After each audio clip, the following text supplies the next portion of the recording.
오늘 설교의 제목이 사이의 신앙입니다. 사이의 신앙. 한 해 딱 중간 사이잖아요. 우리 보통 한국 교회는요, 이 7월 첫째 주를 맥추절로 지냅니다. 근데 왜 7월 첫째 주냐라고 한다면, 이스라엘 유대 문화에서는 6월 초 정도가 보통 요 맥추절, 77절 절기를 지내는 기간입니다. 그런데 한국에 들어왔던 초기 기독교 서양 선교사님들이 6월 초가 너무 바쁜 거예요. 농사철에 이렇게 맞물려서 하다 보니까 너무 바빠서 6월 초로 요 맥추절을 지낼 수는 없으니까 이 7월 첫 주로 좀 정해봅시다 해서 그렇게 좀 절기에 대한 기간의 이동이 있어서 정착이 되고 있는 거죠. 어쨌든 우리는 그렇지만 절기가 절기도 중요하지만 매 주간이 절기고 매 주일이 또 주님을 기억하고 감사하는 날이기 때문에 또 요 지점에 우리는 또 한번 돌아보고 또 은혜를 사모할 수 있는 계기가 되는 것 같아 참 좋은 때다 생각합니다. 유대인들은 요 맥추절에요 룻기를 읽어요. 룻기. 우리도 그래서 이번 주와 다음 주 룻기 말씀으로 좀 그 문화를 지키고요. 유대인들은 절기를 하루 보내는 게 아니라 주간으로 보내잖아요. 그래서 저희도 요 한 주간으로 좀 그렇게 뭔가 좀 들어보고 또 시도해보는, 그러면서 또 다음 주 절기와 성찬을 준비하는 그런 좀 프로젝트로 진행해 보았습니다. 룻기의 말씀을 이렇게 준비하는데요, 그런 생각이 들더라고요. 모래내 시장을 가끔 가요. 근데 가면은 저희가 가는 집들이 정해져 있습니다. 치킨 살 때는 어디, 회 살 때는 어디, 떡 살 때는 어디, 야채 살 때는 어디, 과일 살 때는 어디, 칼국수 먹을 때는 어디, 다들 있으시죠? 우리 보통 그렇거든요. 주변에 식당들은 많은데 먹을 만한 집이 몇 개 없다 그러기도 하고, 늘 가는 곳만 가는 그 습성이 우리에게 있어서 다른 곳, 새로운 곳에는 별로 눈길을 주지 않고 그냥 지나칩니다. 시장에 가도요, 뭐가 있네 없네 대충 보고 넘어가지, 그 아는 집, 가던 집이 아니면 굳이 멈춰서 뭘 사거나 그러지 않습니다. 익숙한 거를 추구하는 우리의 본성이에요. 이게 좋게 활용될 수도 있고 나쁘게 악용될 수도 있는데, 성경을 읽을 때 좋게 활용된다는 것은 우리가 읽어왔던, 배워왔던 신학의 익숙함의 배경 속에서 성경을 해석하면 그건 참 유익이 됩니다. 그런데요, 우리의 익숙함에 취해서 쑥쑥쑥쑥 지나가 버리면서 봐야 할 것을 못 보면서 익숙한 것만 추구하면 이거는 좋지 않은 지점이 되는 거예요. 여행을 할 때요, 100km로 목적지까지 가는 것은 굉장히 중요한데 100km로 가느라 못 보는 지점들을 50km 속도로 가게 되면 보여지는 지점들이 있잖아요. 성경을 읽을 때도 마찬가지요. 늘 밑줄 긋는 부분에만 은혜 받을 수도 있겠지만, 거기도 충분히 은혜로운 부분이기도 하겠지만, 때로는 구석구석 보면서 또 내가 모르던 은혜들을 발견해 나가는 그런 즐거움도 있습니다. 그래서 우리는 성경을 다독도 하고 정독도 하고 때로는 필사도 하면서 그런 것들을 다양하게 알아가죠. 오늘 우리는 말씀 이 룻기를 보면서, 사실 룻기 잘 알거든요. 룻의 나오미 가정이 모압 땅에 갔다가 10년 만에 남편 잃고 아들들 잃고 돌아왔는데, 룻하고만 돌아와서 보아스라는 사람 만나서 결혼해가지고 행복하게 살았다. 그리고 이것이 다윗의 조상이 되었다. 이런 내용으로 너무나 쉽게 익숙해져 가고 있지만, 조금은 더 세밀하게 오늘 이 앞부분 살펴보면서 하나님께서 좀 새롭게 준비해 주신, 또 정말 길가에 핀 그런 꽃처럼 중간에 멈춰서 잠깐 보면서 더 은혜를 누릴 수 있는 오늘 이 시간 되시기를, 또 그리하여 우리의 신앙을 잘 점검하는 우리 모두가 되기를 주님의 이름으로 축복드립니다. 그런 면에서 세 가지 정도를 살펴보겠는데요. 오늘 날이 좀 습해서 잘 들리시나요? 날이 습할 때는 오디오도 좀 다르고 좀 기분도 좀 그런지라 더우시면 벗으시고, 저도 약간 더운 것 같아가지고 요즘 세 가지 전해보겠습니다. 조금만 더 모니터나 볼륨을 조정해 주시면 좋을 것 같아요. 하는 척만 해도 저는 이제 느낀 것 같아서 좋을 수도 있습니다. 저만 그러면 되니까 하다 보면 익숙해집니다. 세 가지인데요, 사이의 신앙이어서 오늘은 사이 간자를 좀 씁니다. 첫 번째로 성도는 공간을 통해서 우리 신앙을 점검할 수 있습니다. 공간이요. 오늘 본문에 룻기에는요, 공간에 대한 이야기가 초반부터 등장합니다. 1절 말씀을 보겠습니다. 사사들이 치리하던 때에 그 땅에 흉년이 드니라. 유다 베들레헴의 한 사람이 그의 아내와 두 아들을 데리고 모압 지방에 가서 거류하였는데, 두 장소가 나와요. 베들레헴이라는 땅과 모압 지방이라는 지역이 나오죠. 그런데 배경으로 나온 것이 사사시대라고 하고, 그 사사시대에 베들레헴에서 모압으로 가게 된 이유로 흉년을 말합니다. 룻기의 이야기는 역사적인 사건인데요, 그냥 역사적인 사건의 이야기가 아니라 아주 거기에는 하나님께서 중요한 교훈들을 구석구석에 잘 안배해 놓은 정말 특별한 이야기예요. 아주 특별함의 효과가 잘 나왔습니다. 괜찮습니다. 좋습니다. 딱 이 정도로 그냥 가겠습니다. 제가 적응하면 되니까. 저 괜찮아요. 지금 너무 좋아요. 그런데 이스라엘 백성들이요, 사사시대에 늘 마음속으로 기억하고 있어야 하는 말씀이 있어요. 그것은 그 이전에 정복 전쟁과 출애굽 시대에 하나님께서 주신 말씀이죠. 대표적인 게 신명기 11장 13절에서 17절입니다. 내가 오늘 너희에게 명하는 내 명령을 너희가 만일 청종하고 섬기면, 명령 잘 듣고 따르면 하나님이 어떻게 하신다고요? 14절 보여주세요. 너 여호와께서 너희의 땅에 이른 비 늦은 비를 주시고, 그리고 너희가 먹고 배부를 것이라. 흉년 없을 거야. 하나님 잘 믿고 따르면 흉년 없을 거야. 그런데 16절 보세요. 너희는 스스로 삼가라 두렵건대 하면서 다른 신들을 섬기며 그것에 절하면 어떻게 되냐? 하늘을 닫아 비를 내리지 않게 하며 너희 땅이 소산을 내지 않게 된다. 흉년이 온다는 거예요.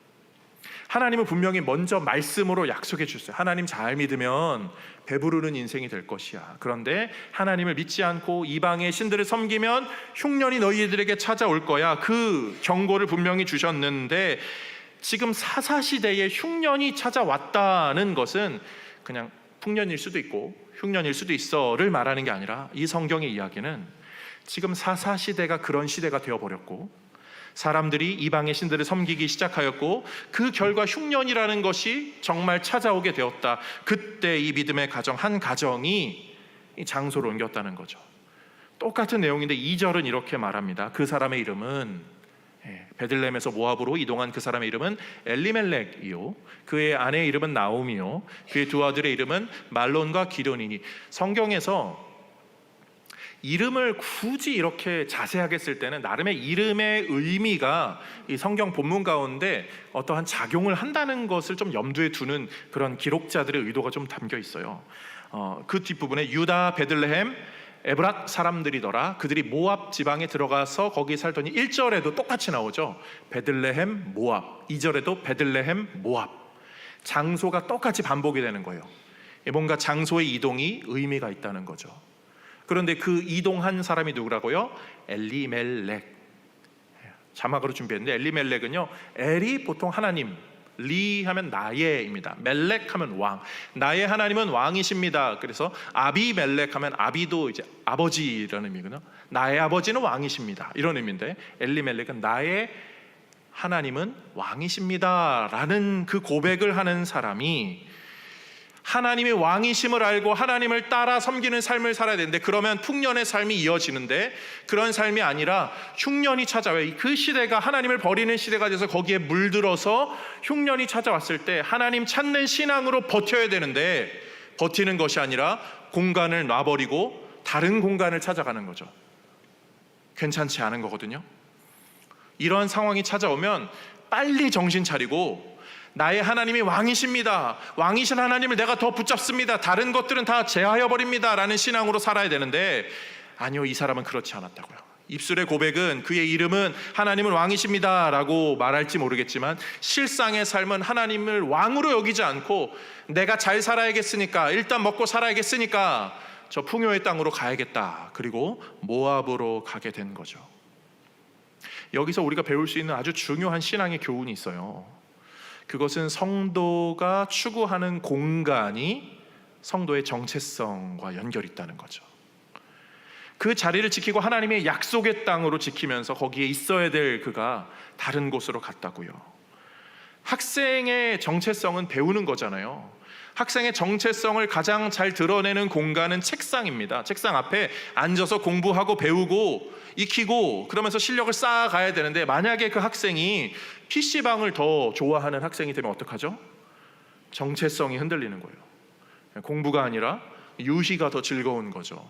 그것을 적절하게 활용하는 것이 아니라 거기에 빠져버리면서 학생답지 못한 모습으로 살게 되면 그것은 학생이 아니게 되는 지점까지 이르게 되는 거죠.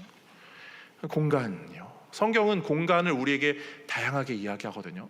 하나님께서 인도하는 공간, 하나님께서 구별하는 공간, 하나님께서 깨끗하게 관리하라 하는 공간, 그리고 더 가까이 추구해야 될 공간, 정기적으로 나아가야 될 공간, 이방의 것들을 드리지 말아야 하는 공간, 그런 공간에 대한 것을 분명히 하나님은 가르쳐 주십니다. 그런 면에서 우리의 삶에도요, 또 꼭 점검해야 되는 건 내 주변의 공간은 어떠하냐는 거예요. 공간, 빌공자의 사이 간자죠. 뭔가의 그 사이에 있는 공간, 그 지역을 말하는 거잖아요. 우리 성도님들의 그 주변은 어떠세요? 내 삶의 공간은 어때요? 내가 우리 집에서 내가 가장 편안하게 여기는 공간은 어디입니까? 나의 직장 생활의 터전 그 공간은 어떠합니까? 나의 일상의 생활에서 내가 가장 자주 접하는 공간은 어디입니까? 그곳에 하나님을 추구하는 모습이 있으신가요? 어떤 분들은요, 액자를 딱 걸어놓습니다. 여호와는 나의 목자시니 내게 부족함이 없으리로다. 어떤 분은 쫙 걸어놔요. 내 시작은 미약할으나 나중은 창달이라. 어떤 집은 북어를 다 걸어놓고요. 그런 것으로 생각해서 어떤 사람들은 야, 기독교인들이 무슨 미신도 아니고 그런 액자를 뭘 사러 걸어놔라고 비아냥거릴 수 있습니다. 근데 저는 그렇게 생각하지 않아요. 성도가 성경 구절을 그렇게 삶의 공간에 걸어놓고, 어떤 분들은 뭐 어떠한 뭐 성화 그림이거나 아니면 뭐 임직패라도 이렇게 놓거나 집에, 아니면 뭐 그런 것들은요 사실 거룩한 몸부림이에요. 내 삶의 공간을 하나님께 좀 연결시키고자 하는 거룩한 몸부림이죠. 그래서 저희가 수요일마다 문자 보내드리잖아요. 핸드폰 열 때 그 하나님에 대한 좀 말씀에 대한 생각이 있었으면 좋겠다 해서 매 주간 설교 말씀 고민해서 한 문장 좀 떠올릴 수 있는 문장으로 만들고, 그거 캘리그라피 부탁해서 막 작품으로 뒤에 배경 이미지 고민해서 만들어서 그거 수요일 전까지, 화요일 저녁까지 컨펌 해가지고 보내드린, 보통 일 아니거든요. 근데 이 수고스러운 일을 왜 하죠? 한다고 누가 돈을 줍니까? 뭐 한다고 누가 뭐 금메달을, 목걸이를 뭐 해줍니까? 아니면 꽃다발이라도 줍니까? 밥이라도 커피라도 한 잔 얻어먹습니까? 아니요. 그런 거 바라고 하는 게 아니라 거룩한 몸부림을 치는 거죠. 우리 성도님들의 삶의 공간이 하나님으로 조금 더 채워지면 좋겠다. 그게 우리 성도의 정체성을 잘 붙잡아주는 아주 중요한 지점이기에 우리가 그 모든 것들을 추구하는 거죠. 그런 면에서 사랑하는 성도님들, 우리 삶의 공간에 뭐가 좀 있는지, 집안에 성경책이 굴러다니는지, 아니면 정말 내가 그런 공간을 잘 관리하고 추구하는지, 나는 성도다운 정체성으로 내 삶의 공간을 채워가는지 고민하시고요, 하나님이 원하시는 삶의 터전들, 장소들을 잘 관리할 줄 아는 우리 모든 성도님들 되시기를 주님의 이름으로 축복드립니다. 두 번째로요, 성도는 시간을 통해서 우리 신앙의 정체성을 잘 확인할 수 있습니다. 오늘 본문의 시간에 관련된 이야기가 3절에서 5절입니다. 이렇게 본문의 내용이 1절에서 5절까지 나오죠. 천천히 읽어보겠습니다. 나오미의 남편 엘리멜렉이 죽고 나오미와 그의 두 아들이 남았으며, 그들은 모압 여자 중에서 그들의 아내를 맞이하였는데 하나의 이름은 오르바요, 하나의 이름은 루시더라. 그들이 거기에 거주한 지 10년쯤에 말론과 기럨 두 사람이 다 죽고 그 여인은 두 아들과 남편의 뒤에 남았더라. 아멘. 여기 10년이라는 기간이 나옵니다. 짧으면 짧고 길면 길 수 있는 이 10년의 기간에 이 엘리멜렉의 가정이 완전히 뒤바뀌게 되죠. 유대인들이 룻기를 읽는다고 하잖아요. 유대적인 문학의 어떤 장치들이 있습니다. 유대 문학에서는 숫자가 좀 중요해요. 사실 그런 기간들, 이런 게 중요한데 이 내용들도 좀 그런 부분들이 있어요. 10이라고 하는 10년이라고 하는 거는 어떠한 임무나 어떠한 사명에 관련되어서 어떠한 것에 인간의 수고스러운 것의 그 목적지를 말합니다. 12라고 하면 이렇게 완전한 어떠한 그런 전체를 말하는 그런 게 있잖아요. 그래서 40, 400, 10 이런 거는 어떠한 임무와 좀 관련이 되어 있어요. 그래서 유대인들은 결혼할 때 들러리들을 몇 명 세우죠? 제가 한국인에게 유대인 문화를 왜 물어봅니까? 알만하거든요. 성경에 보면은 10명의 처녀 이야기가 나오죠. 기름을 준비한 5처녀, 기름을 준비하지 않은 5처녀. 10명의 들러리가 있어야 이 결혼식이 성대하게 진행되는 거예요. 10이라는 것을 굉장히 좋아하거든요. 그런데 이 10년의 기간 동안에 이 엘리멜렉의 가정이 사실 풍비박산이 났습니다. 이 시대가 어떤 시대였다고 말하죠? 사사시대였다고. 사사시대. 사사시대의 특징이 뭡니까? 사사기 21장 25절의 대표 구절이지만 사사기 한 3-4번 정도 나오는데요. 읽어보겠습니다. 그때 이스라엘에 왕이 없었으므로. 사사시대가 한 400년 좀 안 되거든요. 뭐 어디를 시작으로 어디를 마지막으로 보느냐에 따라 차이 있겠지만 이 그 400년에 거기도 이 0자리로 끝나잖아요. 그 기간 동안에 이스라엘 백성들은 왕이 없었대요. 왕이 없었나요? 아니요, 왕이 있었어요. 하나님이 왕이셨어요. 출애굽 광야 시대부터 하나님은 지도자들을 세워서 하나님의 뜻을 전하셨죠. 실제로는 왕이 있었는데 이스라엘 백성들의 마음속에는 우리는 왕이 없어 라고 그렇게 불평하면서 살았던 거예요. 그 사사 시대의 그 마지막 결론부가 어떻게 되죠? 마지막 사사 누굽니까? 삼손이잖아요. 삼손의 죽음의 장면을 우리가 한번 보겠습니다. 사사기 16장 21절 말씀이요. 블레셋 사람들이 그를 붙잡아 그의 눈을 빼고 끌고 가사에 내려가 놋줄로 매고, 여기까지만 볼게요. 삼손 눈이 뽑히고 놋줄로 매고 끌려다니는 삶을 살았습니다. 하나님을 왕으로 여기지 않았던 시대의 마지막이 그렇게 비참했어요. 그런데 하나님을 왕으로 여기지 않았던 또 다른 시대가 있어요. 이 룻기가요, 사사시대거든요. 사사시대, 룻기, 그리고 다윗 나오잖아요. 다윗 이후로부터는 왕정시대잖아요. 왕정시대도 그랬거든요. 왕이 없다고 해서 하나님이 사람을 왕으로 세워줬습니다. 그런데 그 왕들이 실제로는 하나님이 왕이십니다 라는 고백으로 살아야 되는데 그들의 삶이 어땠죠? 하나님을 왕으로 섬기지 않아요. 자기 멋대로 삽니다. 왕정시대도 한 400년 정도 되는데 왕정시대의 마지막 이스라엘의 남북의 왕 다 합치면 한 39명 정도 되는데 40명 좀 안 되는 거죠. 마지막 왕이 남유다의 시드기야입니다. 시드기야의 마지막이 어땠는지 아세요? 한번 읽어보죠. 성경으로 열왕기하 25장 4절 말씀. 그들이 시드기야의 아들들을 그의 눈앞에서 죽이고 시드기야의 두 눈을 빼고 놋사슬로 그를 결박하여. 삼손하고 되게 비슷하죠. 아니 똑같죠. 눈을 빼고 놋으로 결박되는 거 우연입니까?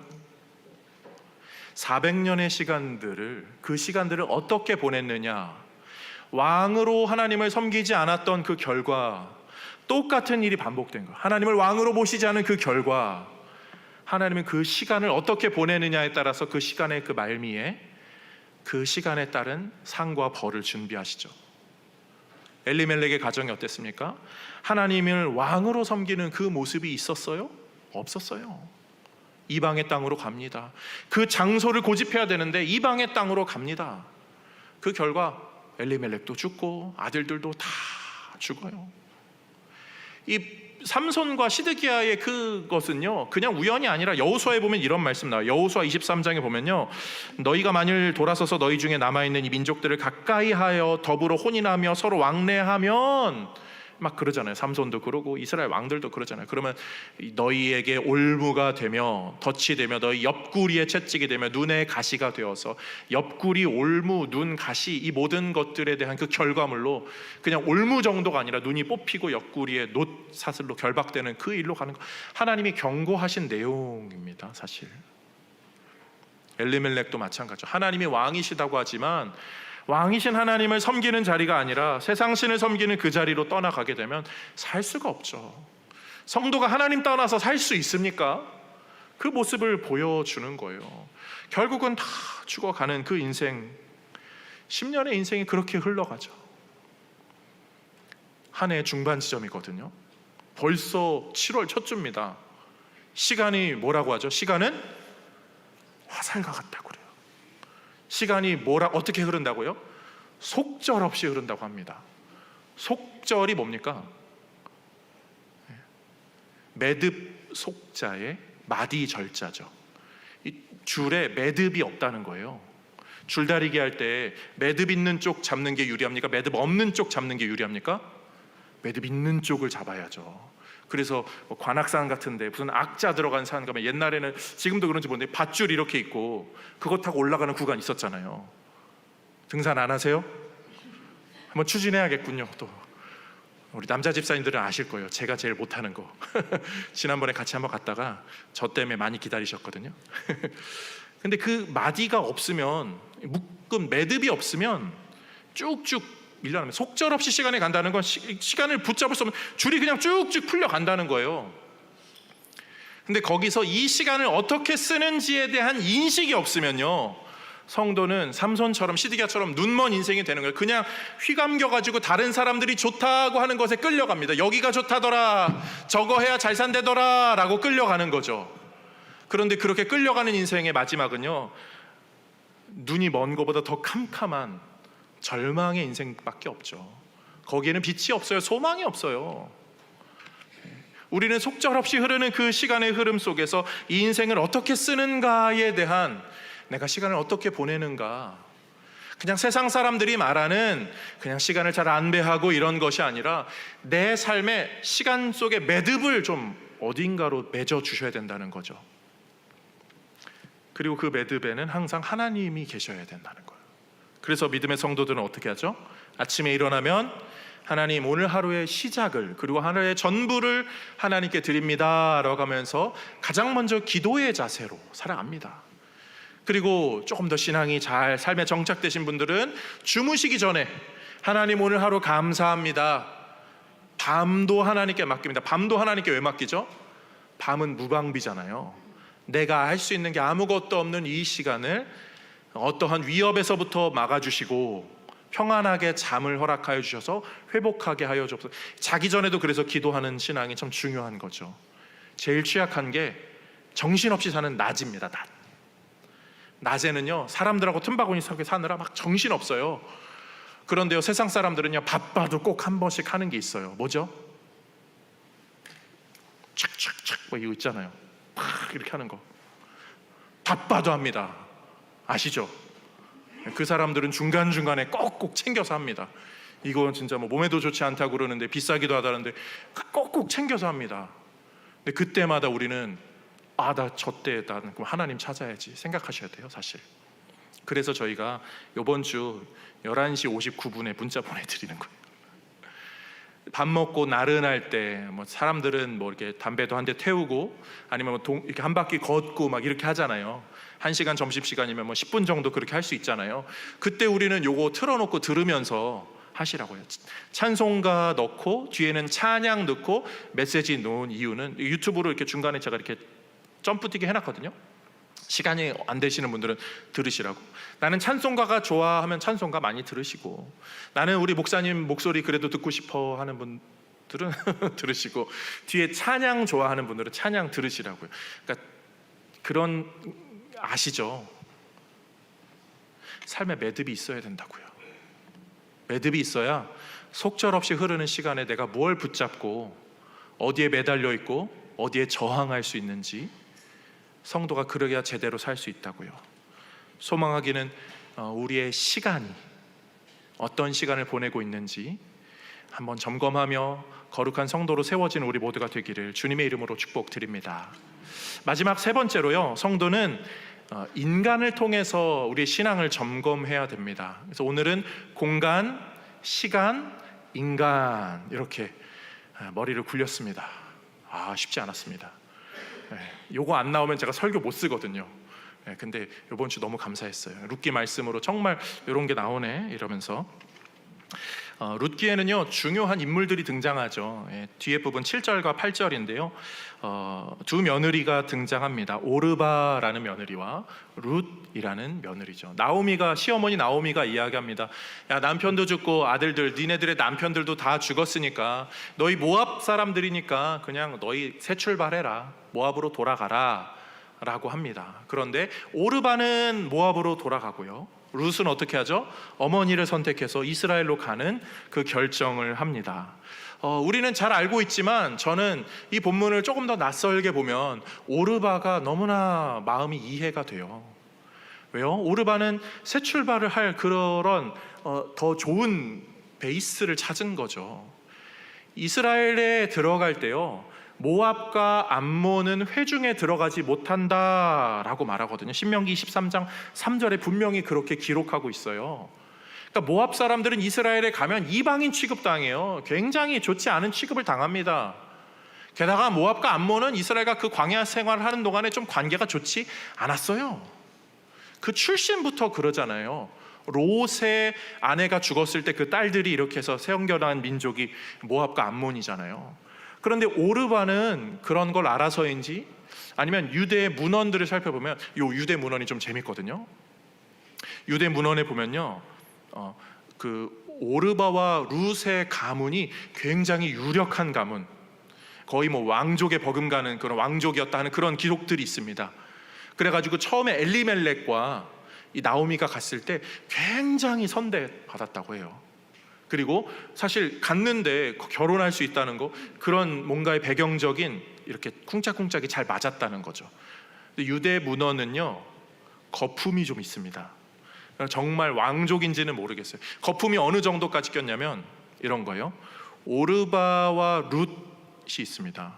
룻이 이스라엘로 가서 나중에 보아스와 결혼하죠. 그리고 자식들을 낳죠. 그리고 그 자손 중에 누가 있죠? 우리가 잘 아는 목동 다윗이 있습니다. 어떻게 하셨어요? 성경이 해박하십니다. 그럼 오르바의 자손은 누가 있을까요? 오르바도 모압으로 가서 새 출발을 합니다. 그 유대 문헌에는 가문이 좀 나와요. 근데 그 가문의 자손 중에 우리가 잘 아는 골씨가 한 명 등장해요. 누구죠? 골리앗. 다윗과 골리앗이 싸우잖아요. 근데 잘 아셔야 돼요. 유대 문헌에는 거품이 껴 있습니다. 그게 진짜인지 아닌지 우리는 성경에 기록된 건 아니기 때문에 믿을 수는 없지만, 그렇지만 오르바의 그 가문, 그 나라, 그 민족은 블레셋과의 연결점이 있어요. 그래서 무시하고 지나갈 수는 없어요. 근데 우리가 여기서 배워야 될 지점은 뭐냐면, 어떤 인간들 틈바구니에 사는지가 중요하다는 거예요. 오르바와 같은 사람들 틈바구니에 있는 것이 좋아 보이긴 합니다. 이익 따라 살고요, 더 편안한 삶을 추구합니다. 성공의 길을 추구하는 삶이죠. 우리 주변에 많잖아요. 야, 뭐가 대박 났다더라, 지금 이런 사업한다더라, 저기에 투자해야 된다더라. 많은 사람들이 거기 막 몰립니다. 행복하죠. 잘 될 땐 좋은 것 같죠. 그러나 그 사람들은 어떠죠? 기회만 봐서 여차 싶으면 언제든지 뒤돕니다. 주변에 사람들이 아니라 돈을 보고 쫓아가요. 그러면 주변에 있는 사람들은요, 내 잘됨을 위해서 이용하는 도구 정도로 취급하죠. 사람을 사람으로 안 보고 사람을 도구로 보는 거는요, 사람이 아닙니다. 동물이에요.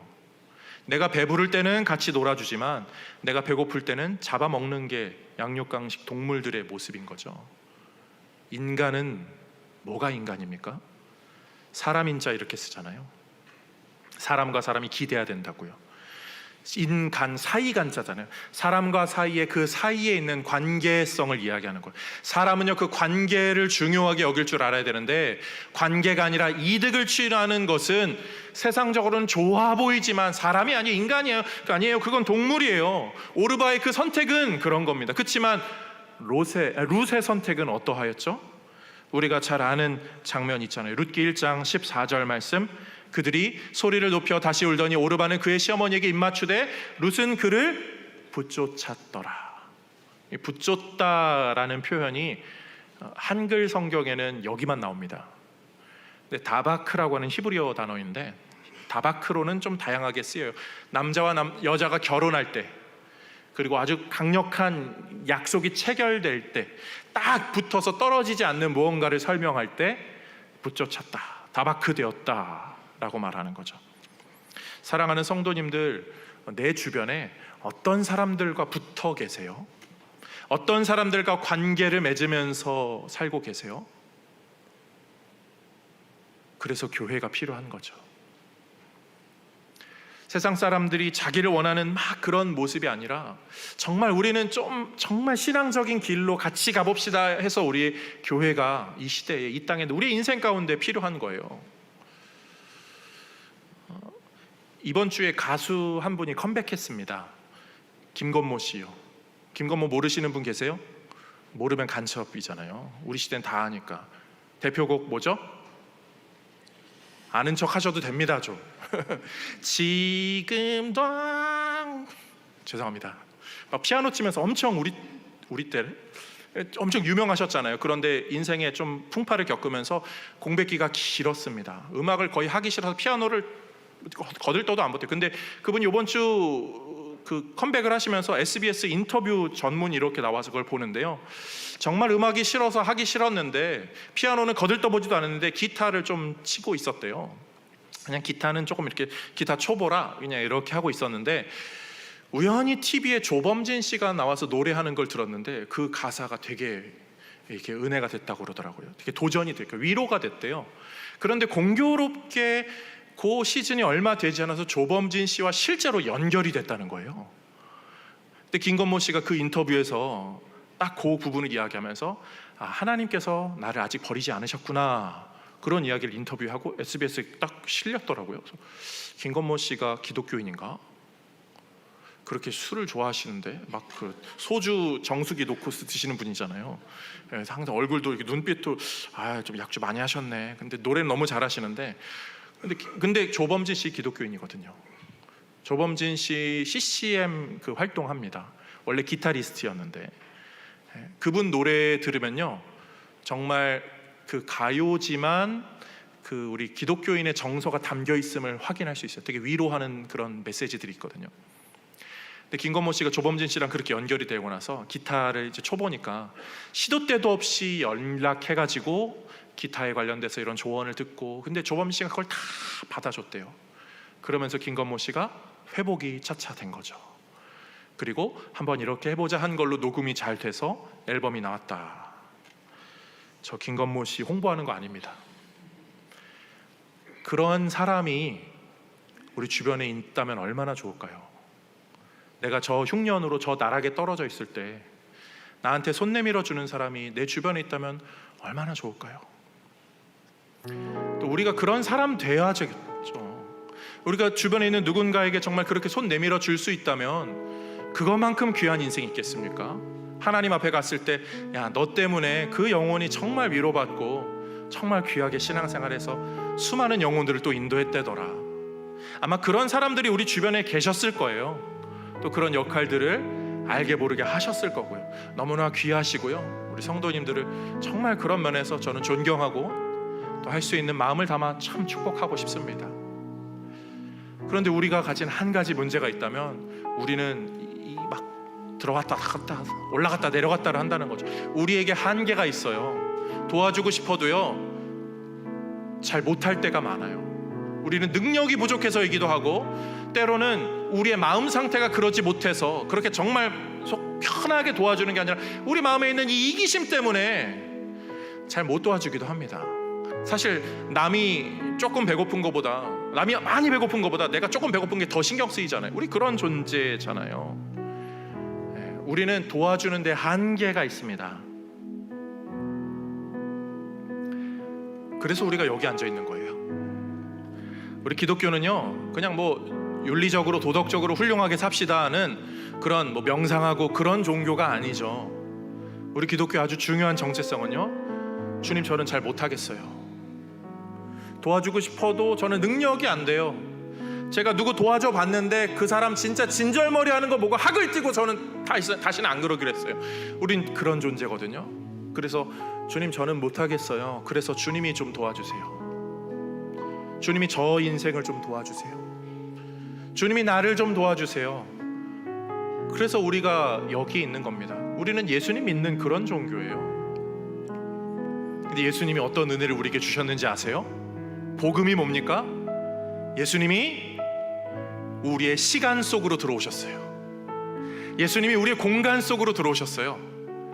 그리고 예수님이 우리의 인간의 몸으로 인간 사이에 오셨어요. 그래서 그분이 우리의 구주가 되어주셔서 이 정말 지긋지긋한 흉년 같은 인생의 시간과 공간을 저 영원한 천국으로 바꿔주시죠. 그리고 인간의 몸을 입은 우리가 예수님처럼 부활의 그 영광으로 맛보도록 바꿔주시는 것, 그것이 복음의 은혜죠. 그래서 우리는 복음 때문에 삽니다. 예수 믿는 거 그냥 천국 가는 정도? 맞아요, 천국 가는 거 맞아요. 그런데 그거보다 그것만큼 또 즐거운 게 하나 있거든요. 제가 이번 주간 무슨 주간이라고 그랬어요? 휴가입니다. 광고를 잘 들어주셔서 감사합니다. 광고 잘 들으셔야 되잖아요. 이거 아마 여름에 휴가들 보내실 터인데요. 휴가 가서 좋습니까? 가기 전이 좋습니까? 둘 다 좋아요. 근데 가기 전에 좋아요. 우리 슬기 우리 성도님 가정 네 분, 철원 형제랑 결혼 얼마 전 했잖아요. 결혼 준비하기 전부터 좋거든요. 우리 결혼이야. 그 느낌 아시죠? 그리스도인들도 똑같아요. 우리 천국 갑니다. 근데 가기 전부터 좋아요. 왜요? 예수님이 함께 하시고 예수님이 도와주시고 예수님이 아시니까요. 그래서 우리가 도와주다가 실패해도 알아주셔요. 너 그랬지. 공간에서 혼자 흉년이어서 외로워 떨고 있어도 그 공간을 떠나지 않고 몸부림치면 사람들은 알아주지 않아도 우리 주님은 알아주세요. 내가 알고 있어. 그리고 내가 너와 함께 하고 있어. 그래서 믿음의 성도는 어떻게 삽니까? 오늘 우리가 예배 찬송으로 불렀잖아요. 주의 은혜 사슬되사 나를 주께 매소서. 나의 마음은 연약하여 범죄하기 쉬우니 천국인을 치소서. 예수님으로 말미암아 은혜의 사슬 메어서 눈먼 인생이 아니라 예수님 바라보는 인생 살고 싶습니다. 주님, 나 그렇게 살 수 있도록 이 흉년 같은 인생이 풍년의 인생 되도록 도와주옵소서. 같은 신앙의 고백이 우리 모두에게 있고 또 우리 그런 은혜의 신앙 공동체 다 되실 수 있기를 우리 구주 되신 예수님의 이름으로 축복드립니다.